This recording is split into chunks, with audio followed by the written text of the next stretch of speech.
Bon, shalom à tout le monde. Vous m'entendez ou pas? Bon, d'accord. Nous allons parler donc de l'enseignement du Or HaChaim HaKadosh. Une question importante est pourquoi est-ce que c'est tellement important? C'est-à-dire, il y a beaucoup de commentateurs de la Torah, le Rav Boshko nous a fait un éventail, pas exhaustif d'ailleurs. Et pourquoi est-ce que le Or HaChaim a une place tellement importante? Le Or HaChaim vient du Maroc, dans un coin perdu, très loin disons, de l'ensemble du peuple d'Israël, et il a un rayonnement absolument incroyable. Et alors, il faudrait d'abord comprendre peut-être la mouvance historique dans laquelle il se situe, quel est le moment de l'histoire où le Or HaChaim commence son travail, mais je pense qu'il faut d'abord s'attacher à la personne elle-même. Le Or HaChaim HaKadosh, d'ailleurs, j'ai vu sur l'affiche que vous m'avez envoyée, il y a une représentation très belle, on voit un vieux monsieur avec une belle barbe blanche et qui est rayonnant. C'est certainement pas ce qu'il avait l'air, étant donné qu'il est décédé à l'âge de 47 ans. Bon. Et c'est pas grave. C'est-à-dire toujours on se représente les grands rabbinim comme ayant une belle barbe blanche. Il y a un beau rayonnement, et vous allez qu'à voir les très belles photos de Rabbi Shimon Bar Yochai qu'on voit un peu partout. D'accord? Comme si quelqu'un savait de quoi il avait l'air. Oui, bien sûr, oui, bon, on peut aussi dire ça. Mais le Harizal, par exemple, il est mort à l'âge de 38 ans. Hein? Bon, d'accord. Rabbi Nachman de Braslav, la même chose, 37 ans. Donc, c'est pas toujours ce qu'on croit. Mais enfin, toujours dire que ce qui est particulier chez le Or HaChaim HaKadosh, Rabbi Chaim Ben Attar, c'est le fait que c'est un sage complet. C'est-à-dire, si vous avez des rabbinim qui s'occupent de commenter la Torah, ou de faire des piskei halacha, ou d'enseigner de la morale, ou de faire des drashot, ou de faire de la politique, chacun avec sa particularité, chez le Or HaChaim, c'est l'ensemble. Et on peut dire que rares sont les Chachamim qui sont grands dans tous les domaines, et nous en avons quelques-uns au cours de l'histoire. Mais en général, il y a une spécialisation. C'est-à-dire, tel et tel Rav va être plus connu pour telle ou telle chose. Si vous pensez par exemple à quelqu'un comme le Rambam, alors vous avez un Chacham qui, lui, s'occupe de l'ensemble des domaines, des préoccupations, aussi bien de la Torah que des préoccupations d'ailleurs universelles. C'est-à-dire, pour un vrai Chacham, il n'y a aucune question qui n'est pas pertinente. Toute question a un sens. Et là, je voudrais montrer en quoi le Or HaChaim est un sage complet à travers les 4 niveaux de l'étude. Bon, c'est classique de dire que les 4 niveaux de l'étude, une des manières de diviser l'étude, c'est le Pardes. Pshat, Remez, Drash, Sod. C'est-à-dire Pshat, ce qui est le sens obvi du texte. C'est toute une sagesse d'ailleurs de savoir le sens obvi du texte. Il y a le drash, c'est ce qui ressort du texte, en particulier au niveau de la halakha. Il y a le remez, l'étude par allusion, ce qui est inclus allusivement dans le texte, qui fait partie de l'intention du texte. Ça, on le trouve essentiellement, par exemple, dans les enseignements du chassidisme. Et puis, vous avez le sod. Le sod, la Kabbale, et tout ce qui est associé à la Kabbale, c'est ce qui nous explique ce qui se cache véritablement derrière tous ces enseignements. Et on peut dire que le Or HaChaim est grand dans ces 4 niveaux. Je vais commencer donc par le Pshat. Le Pshat au niveau du sens obvi. Le Rav Boshko nous a montré un des enseignements de la méthode du Or HaChaim HaKadosh. Il y en a un autre qui est un peu moins connu. C'est une question que pose le Or HaChaim dès le début de son enseignement. Il demande, est-ce qu'on a le droit d'interpréter un verset d'une manière qui n'est pas celle de nos sages dans le Talmud? Question fondamentale. Il répond, oui, mais à 2 conditions. La première, c'est que tu n'aies pas, toi, le commentateur, l'intention de changer la halakha sur la base de ton explication. Parce que pour changer la halakha, il y a des systèmes qui permettent de changer la halakha, mais il y a si vous voulez, toute une procédure. Et cette procédure ne passe pas par le commentaire direct. Mais, donc, la première condition, dit le Or HaChaim, tu peux dire le contraire de ce qu'on dit dans Chachamim, mais tu ne peux pas changer la halakha sur la base de cela. Une deuxième chose, dit le Or HaChaim, tu peux le faire si ton intention est d'amener une élévation chez le lecteur et pas une chute. Les ha'alot, vélo léorid, c'est-à-dire faire monter et ne pas faire descendre. C'est-à-dire si l'intention de tout commentaire est de dénigrer le texte, alors non. Si ça crée chez le lecteur une ascension morale, spirituelle, ça valait la peine. C'est donc un principe très important, c'est-à-dire une liberté d'interprétation à laquelle nous invite le Or HaChaim. À ce propos, je voudrais vous raconter une histoire personnelle. Quelqu'un un jour m'a téléphoné pour me dire que ce que j'ai dit dans un cours contredisait ce que disait le Or HaChaim. Je lui ai dit, bon d'accord, et alors? Il m'a dit, mais, donc c'est certainement que tu veux dire qu'il y a un autre aspect. Non, non, je lui dis, je ne suis pas d'accord avec le Or HaChaim. Je suis en marloquette avec ce que dit le Or HaChaim. Alors j'ai entendu de l'autre côté du téléphone, presque il s'est presque étranglé. Il m'a dit, mais quel est le problème? Il dit, ben, ça ne se fait pas de ne pas être d'accord avec le Or HaChaim. Alors je lui dis, oui, mais le Or HaChaim dit on peut contredire même la Gemara. Pourquoi je ne pourrais pas contredire le Or HaChaim? Alors il me dit, mais on ne fait pas des choses pareilles. Alors je lui ai dit, mais... Alors non, il me dit, non, ce que le Or HaChaim peut se permettre, tu ne peux pas toi te le permettre. Ah bon? Pourquoi? Si le Or HaChaim m'a dit quelle est la méthode de l'étude, pourquoi est-ce que je ne pourrais pas utiliser cette méthode d'étude?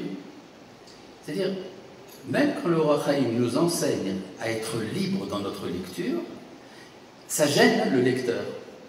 Et le lecteur n'est pas toujours conscient du fait que sa fidélité inconditionnelle à l'enseignement du Or HaChaim va à l'encontre de l'enseignement du Or HaChaim.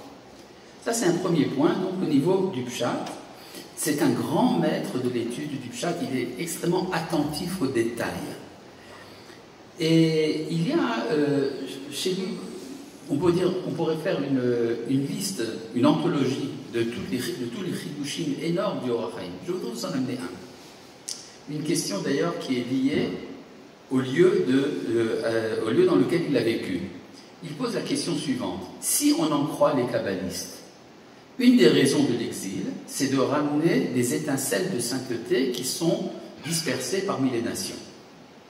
Comment est-ce qu'on trouve les étincelles aux questions? Il dit, c'est entre autres chez ceux qui se convertissent au judaïsme. Effectivement, vous avez quelqu'un qui vient d'une nation très éloignée d'Israël, et puis un beau jour, il se dit, tiens, je veux devenir juif. C'est donc qu'il y avait là-bas une étincelle, et que cette étincelle attendait sa rédemption. J'ai demandé d'ailleurs une fois à un japonais, Makoya, de la secte des Makoya, pourquoi est-ce que vous avez adopté également le Nouveau Testament dans votre enseignement? C'est de la folie. Ils m'ont dit, parce que vous n'avez pas envoyé de missionnaire chez nous. D'accord. Mais en tout cas, alors la question que pose le Or HaChaim, alors pourquoi, dit-il, pourquoi est-ce que chez les Berbères, il n'y a pas de convertis? Il les appelle Kénaanim. À l'époque, on appelait les Berbères des Cananéens. Il y a des raisons historiques à ça, parce qu'effectivement, il y avait des Cananéens en Afrique du Nord, mais il les identifie avec les Berbères de son voisinage. Et il dit, on est là-bas, et ça ne sert à rien. Alors il répond, c'est parce que là-bas, la clipa est très forte. Et donc le seul moyen de faire sortir des étincelles de la clipa des Berbères, dit-il, c'est par les coups qu'ils donnent aux enfants d'Israël. Ils nous donnent des coups et ça nous amène des étincelles. Intéressant.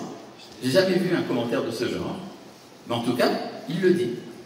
Vous avez énormément de chidushim de ce genre. Par exemple, j'en pense à un autre, quand il dit que l'impureté de la lèpre, on va parler tout à l'heure de Raboshko, l'impureté de la lèpre est propre à Israël et pas aux nations.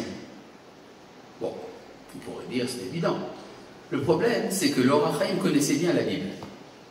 Or, il sait très bien que quand Naaman, le général araméen, est venu voir le prophète Élisha parce qu'il était lépreux, et que le prophète s'est occupé de lui, qu'il s'est purifié de sa lèpre, le prophète lui dit « Vetaharta, tu deviendras pur ». Alors comment est-ce que le Or HaChaim ne sait pas ça? Il dit qu'il n'y a pas d'impureté chez les nations, et donc pas de pureté non plus, alors que le prophète dit expressément qu'il y en a. C'est qu'il faut comprendre le Or HaChaim. Le Or HaChaim connaît de toute évidence ce verset-là. Simplement, le Roi Chaim vous dira, les questions de pureté et d'impureté intérieures aux goïms, ça les concerne eux. C'est-à-dire qu'on peut imaginer un système de pureté et d'impureté chez les nations. Et ça n'a pas de conséquence pour Israël. C'est-à-dire, un goy lépreux ne rend pas impur un Israël. Mais entre eux, ça peut se faire. D'accord? Enfin, vous comprenez, il y a une masse de chidushim. Et je pense que c'est intéressant, je vous invite à étudier le Orach Chaim. Chaque semaine, sur la paracha, ça vous prendra combien? 3 heures. Et après 3 heures, vous faites la liste des chidushim que vous avez appris. C'est extraordinaire. Ça, c'est au niveau du pshat. Petite remarque, où est-ce qu'il a imprimé son livre, le Orach Chaim? Il ne pouvait pas l'imprimer au Maroc. L'imprimerie était interdite aux Juifs au Maroc. Et donc, il l'a imprimé à Livourne. Il est allé en Italie pour faire imprimer son livre. Il est passé, avant d'arriver à Livourne, il est passé par Alger. Et ce sont les rabbins d'Alger qui lui ont donné la Haskama, avant les rabbins de Livourne. Donc s'il y a ici des Algérois d'origine, etc., un peu de fierté quand même. Bon. Au niveau du remez, c'est-à-dire au niveau de l'enseignement par allusion, j'ai déjà remarqué que c'est propre au chassidisme. Les chassidim aiment beaucoup voir dans des versets quelque chose qui n'est pas écrit en toutes lettres, mais qui, disons, par la consonance, parfois par une réflexion associative, fait comprendre que c'est écrit également dans le verset. Le maître du chassidisme, Rabbi Israël Baal Shem Tov. Or, il y a un lien très fort entre ces deux individus. Vous savez qu'il est très rare chez les chassidim d'avoir de la considération pour un maître séfarade. Oui, c'est comme ça. Ils ne les connaissaient pas. Mais le Rabbi Israël Baal Shem Tov considérait qu'il possédait la moitié de l'âme du Mashiach. Il disait que Rabbi Chaim Ben Attar, qui est au Maroc, lui aussi a l'autre moitié. Et donc ils doivent se rencontrer. Comment se rencontrer? Évidemment à Jérusalem. Rabbi Chaim Ben Attar a fait le voyage, il est arrivé en Eretz Israël, il y a vécu un peu plus d'1 an, et il est mort. Il est mort, comme aujourd'hui, un dimanche, à Motzei Shabbat. Motzei Shabbat, c'est déjà le 15 Tammuz. À ce moment-là, chez le Baal Shem Tov, il faisait encore de la Seouda Shelishit. Et au moment de se laver les mains, il a reçu un des secrets de la Torah concernant la manière de faire la Netilat Yadayim, un secret qui n'est donné qu'à une personne par génération. Donc il s'est dit, c'est que le Orach Chaim vient de mourir, et c'est pour ça que ça m'était transmis à moi. Et donc il se considérait un peu comme la continuité de l'Orach Chaim. C'est-à-dire qu'il y avait une sorte de lien au niveau des âmes entre ces deux grands maîtres, et donc le Baal Shem Tov considérait que le Orach Chaim possédait cette capacité d'alimenter l'interprétation chassidique. Effectivement, chez les chassidim, le Orach Chaim HaKadosh est considéré comme c'est tellement important qu'il a la même valeur de réparation de l'âme que donne la lecture du Zohar. C'est peut-être pour ça qu'on dit toujours le Orach Chaim HaKadosh, comme on dit le Zohar HaKadosh. C'est-à-dire la lecture du Orach Chaim était, et jusqu'à ce jour d'ailleurs, considérée comme une occupation centrale de l'étude des chassidim le jour du Shabbat. Maintenant, il y a un petit problème autour de ça. C'est qu'il y avait un groupe de chassidim, je crois du rabbi de Satmar, ou quelque chose disons, dans ces eaux-là, de chassidisme antisioniste, qui étudiaient chaque semaine le texte du Orach Chaim, et qui sont arrivés à la fin du commentaire qu'a commencé le Rav Loshko tout à l'heure, qui n'a pas fini. Et dans ce commentaire, c'est dans Vaïkra, chapitre Kaf-He, verset Kaf-He, donc facile à retenir, c'est comme 1515 Marignan, vous avez 25-25. Alors, le Orach Chaim dit là-bas que la Géoula viendra, quoi qu'il en soit, même si tout Israël sont des Rechaim Gemourim, des méchants absolus. Ce qui contredit évidemment cette idée que la Géoula ne peut pas venir par des Chilinim, etc. Et ce groupe de chassidim, quand ils sont arrivés à ce texte-là, se sont dit peut-être que nous devrions arrêter cette étude. D'accord? Au lieu de se dire peut-être que c'est nous qui nous sommes trompés, comme on ne veut pas contredire notre maître, alors on ne va pas étudier ce que dit le maître, comme ça on ne sera pas en contradiction avec lui. Au niveau du drash, c'est-à-dire au niveau du, si vous avez le pardes, chakremès, drash, le drash c'est ce que font les rabbins dans le Talmud. Bishlosh Esrei Midot, la Torah Nidreshet, c'est par 13 syllogismes que la Torah est étudiée au niveau du drash. Les halachot que nous accomplissons aujourd'hui ne sont pas l'interprétation littérale du texte, mais c'est ce qu'il faut rechercher, l'hydroche. Il faut rechercher dans le texte ce que le texte cache.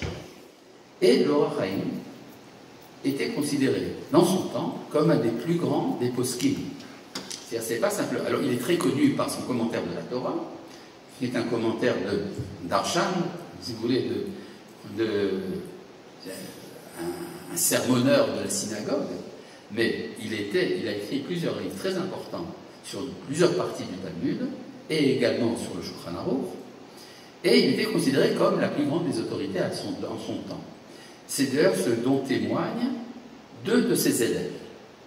Un des élèves, le Chida, Rabbi Chaim Yosef David Azoulay, qui est considéré comme la plus grande autorité de Halacha dans le monde séfarade jusqu'à nos jours, et qui était l'élève du Or HaChaim, et qui dit c'était effrayant de voir la profondeur de notre maître, Rabbi Chaim Ben Atta, dans l'étude du Talmud.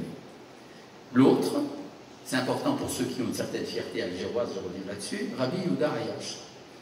Rabbi Yehuda Ayash, qui était le Rav d'Alger, né à Médéa, et qui a fait son aliyah à la fin de sa vie, et qui a dirigé la yeshiva du Or HaChaim après son décès. D'accord? Et donc, c'est eux qui peuvent témoigner de la grandeur. Soit dit en passant, il a écrit beaucoup de livres. À part ça, il a écrit un livre Rishon LeZion, un livre qui s'appelle Koach Hashem, Perot Genossar, etc.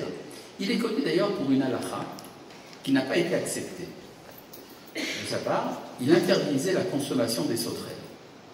Dans la région du Maroc où il vivait, on mangeait des sauterelles, et lui a interdit cette consommation. Petite remarque, son opinion n'a pas été adoptée. Et dans cette région du Maroc, on a continué donc la consommation des sauterelles, comme ça se faisait d'ailleurs au Yémen et dans plusieurs communautés également d'Algérie. Donc, pour tout vous dire, le Or HaChaim, c'est également une grande autorité au niveau du drash, mais ce qui m'intéresse en particulier, et je pense que c'est ça le secret du Or HaChaim, c'est sa grandeur au niveau du sod. Alors évidemment, dans le commentaire de la Torah du Or HaChaim, vous trouverez de manière disséminée énormément d'enseignements kabbalistiques. Ça oui. Mais c'est quoi, disons, le thème privilégié de l'étude du Sod selon le Or HaChaim? C'est Eretz Israël. Et ça, le Rav Boshko en a un peu parlé. Effectivement, c'est extrêmement central chez lui. Et il insiste sur plusieurs choses. Tout d'abord, dans la paracha de Ha'azinu, quand il est question là-bas de la Géoula, il est dit Ki yadin Hashem amo ve'alavada v'itnecham, Dieu jugera son peuple et prendra en pitié ses serviteurs. Ki yir'e ki yazelat yad, quand il verra qu'ils n'ont plus de force dans la main. Et que personne n'est là pour les aider. Alors effectivement, nous voyons que la fondation de l'État d'Israël s'est passée après la pire de la pire période de notre histoire.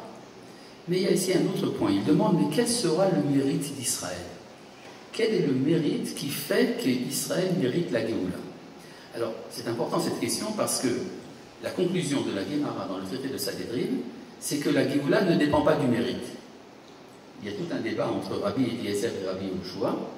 Rabbi Eliezer dit que la Géoula, il faut la mériter, sinon il n'y a pas de Géoula, tandis que Rabbi Yehoshua dit que la Géoula vient quoi qu'il en soit, et la halakha est comme Rabbi Yehoshua.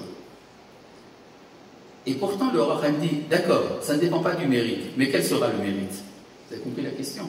C'est vrai, il n'y a pas de mérite, mais il faut quand même mériter. Alors quel est ce mérite? Et il répond, c'est le mérite d'avoir accepté d'être Israël. C'est-à-dire, au cours de l'histoire, on aurait pu, très souvent, quitter l'histoire d'Israël. Et ça s'est fait d'ailleurs. Il y a eu une assimilation massive, souvent à cause de la persécution. Il y a eu des Juifs qui ont décidé de cacher à leurs enfants leur identité juive pour qu'ils ne soient pas persécutés. On peut se demander d'ailleurs si parmi nos persécuteurs, il n'y aurait pas des descendants de ces persécutés-là. Hélas. Mais ce que dit le Rachaim, le fait d'avoir accepté d'être Israël, même si on n'a aucun mérite au niveau des actes, c'est ça le mérite. Et là, je voudrais reprendre, disons, une île de Manitou. C'est que la continuité historique, c'est ça le mérite d'Israël. Et ça, c'est le Rachaim qui le met en évidence. Je pense qu'avant lui, personne ne l'a dit de cette manière. Il le dit très clairement dans la paracha de Haazim.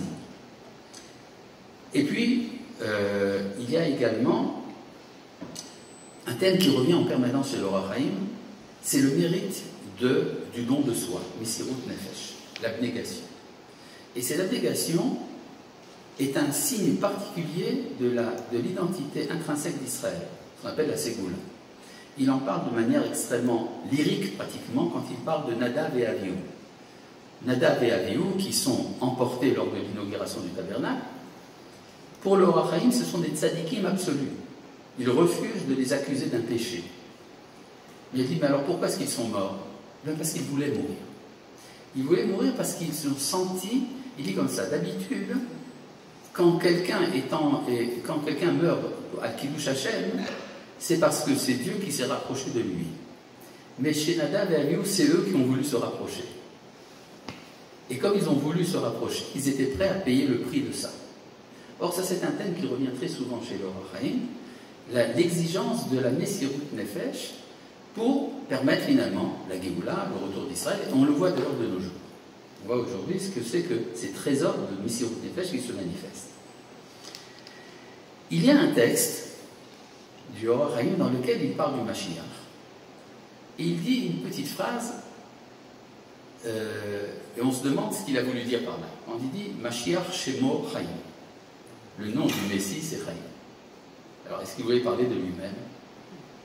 Est-ce qu'il se prenait pour le Mashiach? Non, certainement pas.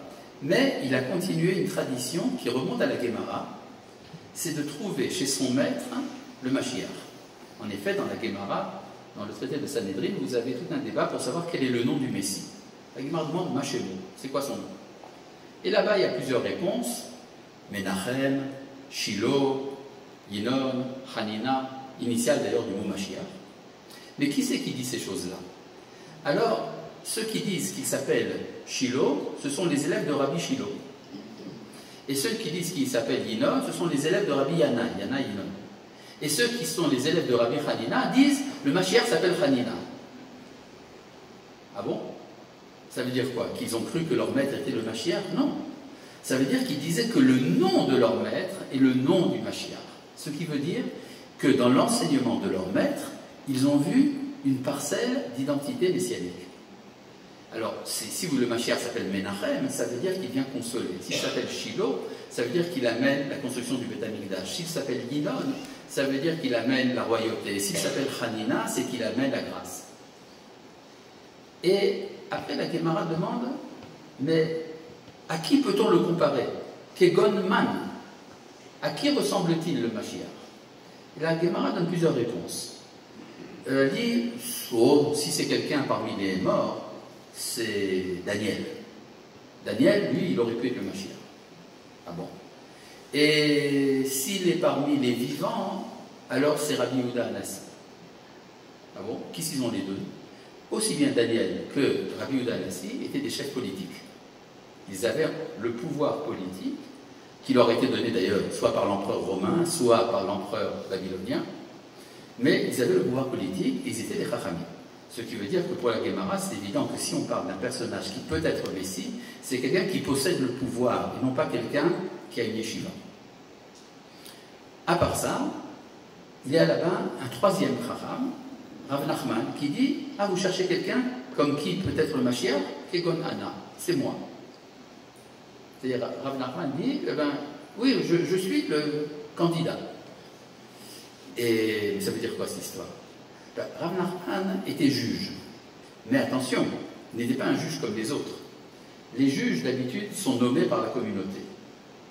Mais Rav Nachman, il était nommé par le Rosh Hagola. Le Rosh Hagola, c'était le roi des Juifs, nommé par l'empereur de Perse. Donc son autorité venait de la politique. C'est pour ça qu'il disait, si vous cherchez quelqu'un qui peut être Mashiach, c'est quelqu'un de mon genre.